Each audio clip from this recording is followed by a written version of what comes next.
Macam-macam sumber energi fosil diantaranya yaitu minyak bumi, batu bara, dan gas alam. Yang pertama ada minyak bumi. Minyak bumi merupakan cairan kental berwarna hitam dan mudah terbakar yang berada di lapisan atas pada kerak bumi. Terdiri dari campuran kompleks dan senyawa hidrokarbon.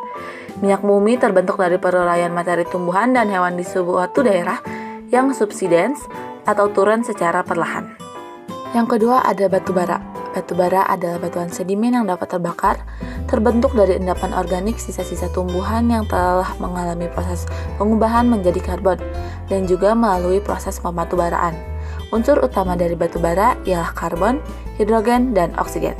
Dan yang ketiga ialah gas alam. Gas alam merupakan campuran hidrokarbon yang mempunyai daya kembang besar, daya tekan tinggi, berat jenis spesifik yang rendah, dan secara alamiah terdapat dalam bentuk gas. Gas alam tersebut terdiri dari senyawa hidrogen dan juga senyawa karbon. Lalu bagaimana sih pengelolaan sumber energi fosil sehingga dapat kita gunakan dalam kehidupan sehari-hari? Cek video berikut ini.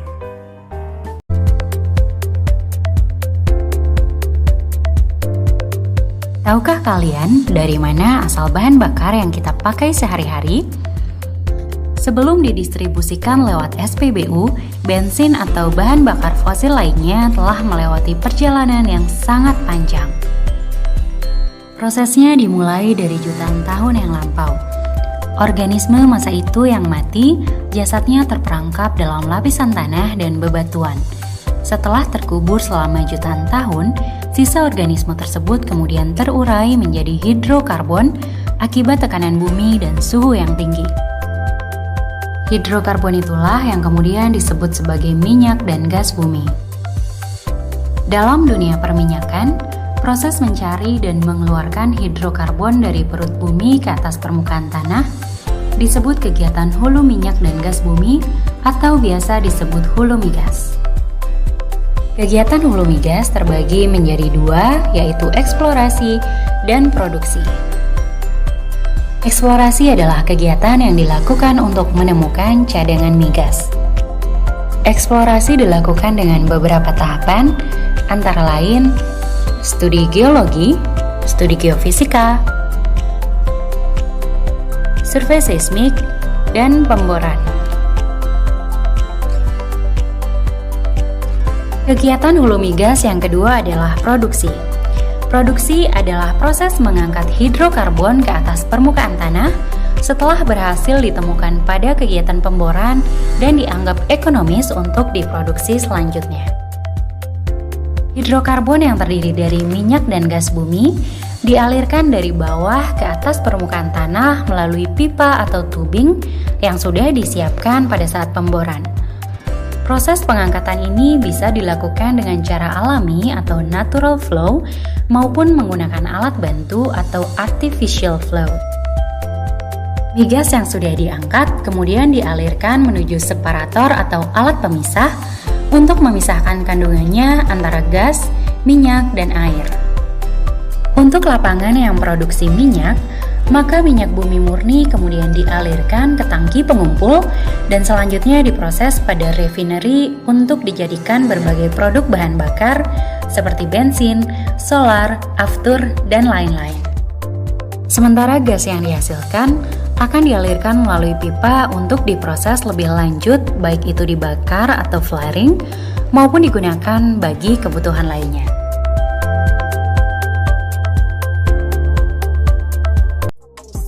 Hai semua, energi listrik yang dihasilkan saat ini berasal dari berbagai macam sumber energi yang berbeda, salah satunya adalah berasal dari batu bara. Batu bara merupakan sumber energi yang jumlahnya melimpah dan harganya lebih murah dibanding sumber energi lain, karena itu batu bara banyak digunakan oleh banyak negara di dunia dalam menghasilkan energi listrik. Dan berikut ini adalah proses singkat pengolahan batu bara menjadi energi listrik.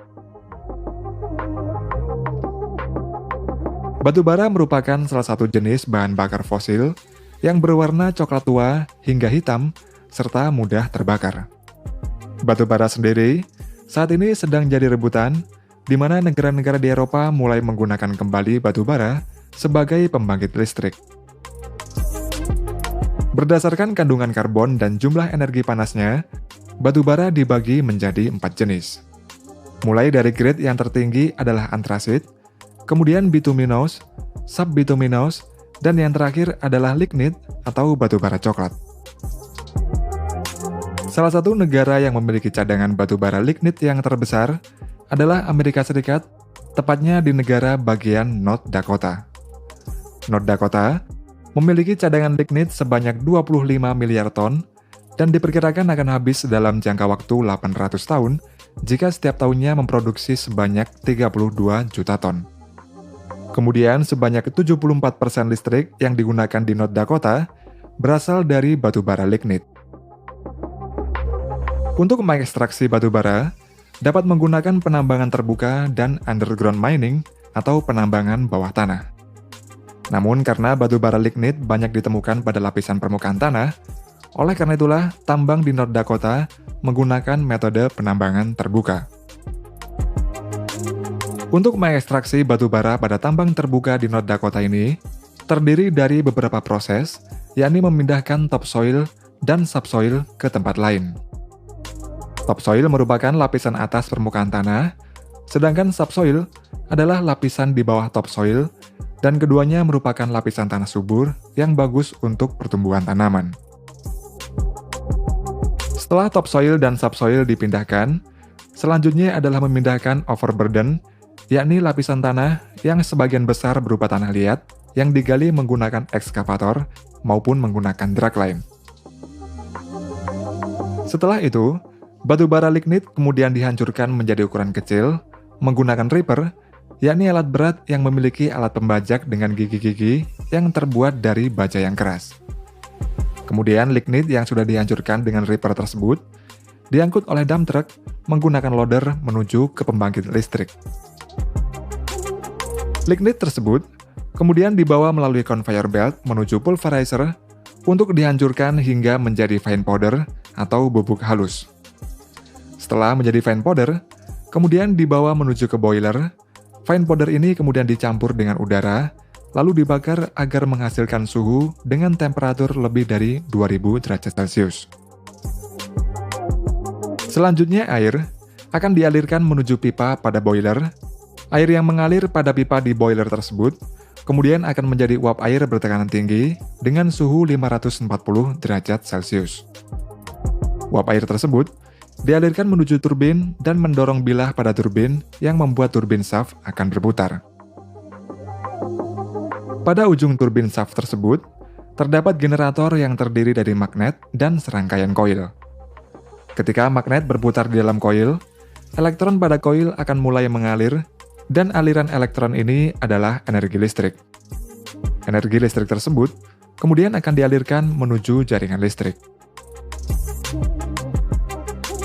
Uap air yang digunakan untuk mendorong turbin tersebut kemudian masuk ke dalam kondenser untuk diubah kembali menjadi bentuk air dengan cara didinginkan. Air tersebut nantinya akan dimasukkan kembali ke boiler untuk dipanaskan lagi, di mana proses ini terus-menerus dilakukan berulang kali. Selanjutnya ada manfaat dan pemanfaatan dari sumber energi fosil, di antaranya sebagai bahan bakar pesawat, pembangkit listrik, bahan bakar kendaraan, juga penghasil produk gas. Selain itu juga digunakan sebagai bahan bakar kereta, bahan pembuat pupuk, pembangkit listrik tenaga surya, dan juga menggerakkan sektor industri. Terlepas dari manfaat dan fungsinya, sumber energi fosil memiliki kerugian. Di antaranya tidak dapat diperbaharui karena terus-menerus digali untuk memenuhi kehidupan. Juga dapat memicu terjadinya ledakan jika tidak ditangani dengan tepat karena sifat minyak dan gas yang mudah terbakar.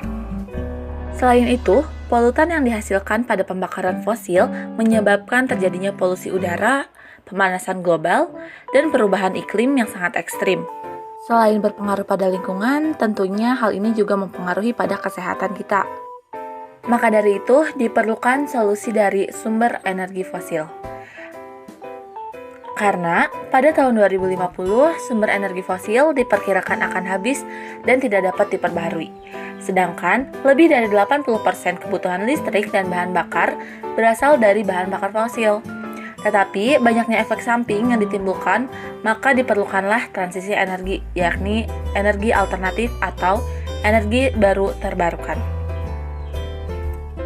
Energi alternatif, energi yang memiliki peran sebagai pengganti energi utama, di antaranya yaitu ada matahari, angin, air, biofuel.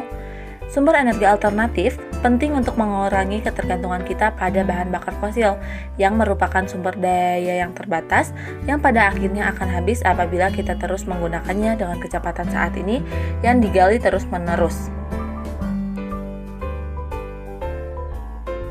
Lalu, apa sih perbedaan sumber energi fosil dan energi alternatif ini? Bahan bakar fosil atau sumber energi fosil perlu dibakar untuk menghasilkan energi. Jumlahnya terbatas dan tidak dapat diperbaharui dengan cepat, menghasilkan emisi yang berkontribusi terhadap perubahan iklim dan menjadikan semakin langka karena permintaan yang terus-menerus tumbuh untuk memenuhi kebutuhan sehari-hari. Sedangkan energi alternatif tidak perlu dibakar untuk menghasilkan energi. Umumnya lebih melimpah dan dapat diperbaharui lebih cepat daripada bahan bakar fosil. Menghasilkan sedikit atau tanpa emisi menjadikannya lebih ramah lingkungan. Juga menjadi lebih banyak digunakan karena teknologi yang meningkat dan biaya yang menurun atau lebih rendah.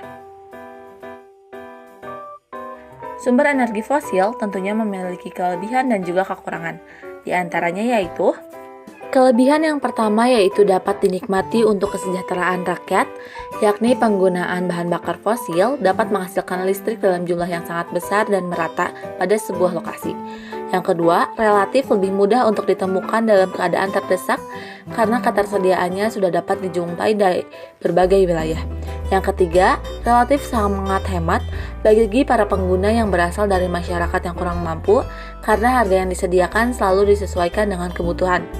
Yang keempat, pengolahan dan pengambilan bahan bakar fosil dapat dilakukan dengan pipa khusus yang biasa digunakan oleh para pekerja di lokasi penambangan. Yang kelima, bahan bakar fosil termasuk bahan bakar yang ketersediaannya saat ini masih banyak dan stabil untuk dimanfaatkan setiap hari. Yang keenam, bahan bakar fosil dapat mensejahterakan seluruh umat manusia. Yang ketujuh, bahan bakar fosil ialah pendukung utama yang sangat vital bagi kemajuan dan pergerakan ekonomi selama bahan bakar fosil ini masih ada. Yang kedelapan, penggunaan bahan bakar fosil pada industri terutama industri biokimia dan elemen lain dapat digunakan untuk kemajuan, perkembangan, dan pertumbuhan perekonomian ke depannya atau di masa yang akan datang kelak. Saat ada kelebihan, tentunya ada kekurangan dari sumber energi fosil ini. Yang pertama, meningkatkan polusi berupa racun dalam udara atau radikal bebas, menyebabkan adanya hujan asam, menyebabkan pencemaran lingkungan tanah dan air, persediaan yang semakin menipis, dan meningkatnya efek rumah kaca dan mengakibatkan pemanasan global.